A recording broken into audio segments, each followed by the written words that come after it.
Olá pessoal, meu nome é Caetano e esse é o nosso canal sobre questão agrária. Na aula de hoje a gente vai trabalhar sobre o colonialismo. Bom gente, uma dica que eu sempre dou no nosso canal é que a gente possa tentar compreender a lógica econômica que há por detrás dos fatos históricos.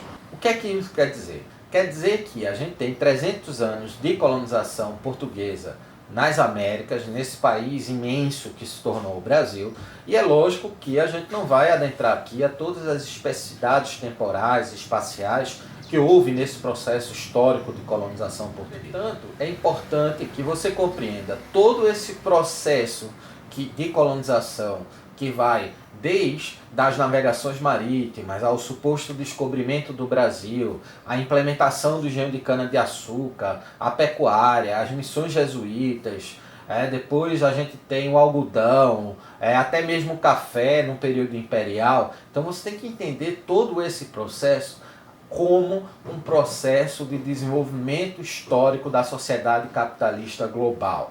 Então, é preciso ficar claro que quando a gente está falando de Brasil colônia, a gente está falando de uma sociedade capitalista. Entretanto, o capitalismo ele não é um bloco uniforme. A sociedade capitalista na época das navegações marítimas não é, logicamente, a nossa sociedade capitalista global que temos hoje. Entretanto, era sim uma sociedade capitalista. E por isso que a gente caracteriza esse período como capitalismo comercial ou simplesmente mercantilismo. A sociedade brasileira que foi fundada no colonialismo, ela tinha uma economia que se baseava no nosso tripé da formação econômica nacional, que foi a monocultura, o latifúndio e a escravidão.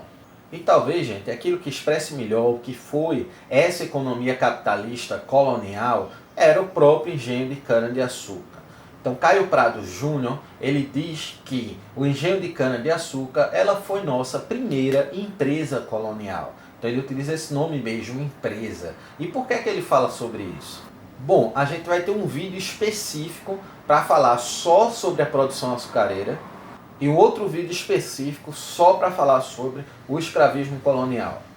Entretanto, é muito importante que a gente tenha em mente que o açúcar produzido no Brasil, ele era uma mercadoria global. Então o açúcar ele não foi produzido para o mercado interno, ele foi produzido para ser uma commodity agrícola colonial, a primeira commodity agrícola da história. Mas é lógico que quando a gente fala de empresa agrícola colonial, a gente está falando de um outro patamar de empresa que a gente tem hoje, inclusive um outro patamar de empresa agrícola. O que é que a colônia ela oferecia para esse negócio chamado açúcar? Havia principalmente a terra, uma terra adequada para a produção açucareira, o solo massapê, mas também uma terra disponível para o implemento do engenho de cana-de-açúcar. Entretanto, só a terra não bastava para o implemento da colonização e desse sistema colonial. Era necessário também uma mão de obra, e uma mão de obra disposta a trabalhar 16 horas por dia, 18 horas por dia, e que na altura do tempo histórico que tínhamos, essa mão de obra era a escravidão, seja a escravidão indígena, seja a escravidão africana, e necessitava também de aparato tecnológico para beneficiar a cana-de-açúcar e transformá-la em açúcar mascavo. Ou seja, dentro de uma lógica empresarial, você montar um engenho de cana-de-açúcar exigia um capital muito grande, por parte do senhor de engenho. Então ele precisava de um capital grande, não para comprar terra, porque a terra ela era doada pela coroa, não doar em termos de propriedade privada, mas em termos de posse. Entretanto, precisava de capital para comprar principalmente o equipamento que ia beneficiar a cana-de-açúcar e os escravos, que eram muito caros, principalmente a mão de obra mais qualificada para esse trabalho, que era a escravidão africana. E esse capital vinha de quê? De bancos. Então, nada mais capitalista do que isso. Então, os senhores de engenho pegavam capital emprestado de bancos, a maior parte deles bancos holandeses, para montar esse empreendimento que era o engenho de cana-de-açúcar.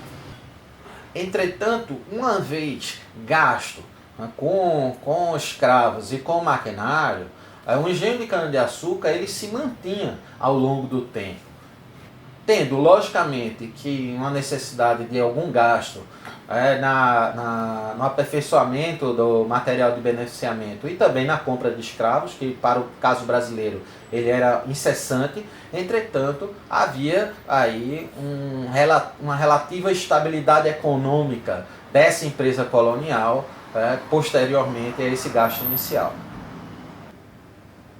Então, gente, visto essa lógica econômica, vamos para alguns pontos que eu acho que é importante a gente ter em relação a esse processo histórico da colonização. Primeiro ponto, que esse século XVI, que vai ali de 1501 até os anos 1600, é importante que a gente tenha em mente que Portugal e Espanha eram as duas principais potências capitalistas da época. No século XVII, entretanto, dos anos 600, de 1601 até o ano de 1700, a Inglaterra, a França e a Holanda passam a ascender economicamente como potências capitalistas e passam a disputar militarmente com Portugal e a Espanha esse grande negócio que era o negócio das colônias nas Américas e também no continente africano.